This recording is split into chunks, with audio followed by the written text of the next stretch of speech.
గొడవ జరిగితే కొండంత కోపమా నన్నుదిలి నువ్వు ఉండగలవ నిజం చెప్పవమ్మా అందరినీ ఇలా వెంటపడి అడగాల సరదాగా నువ్వే ఎదురైతే సరిపోదా నిద్రపోతున్న రాత్రి నడిగా గుటికి చేరిన గువ్వల నడిగా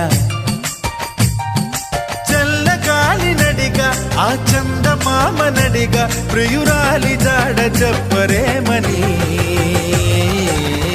అందరినీ ఇలా వెంటపడి అడగాల సరదాగా నువ్వే ఎదురైతే సరిపోదా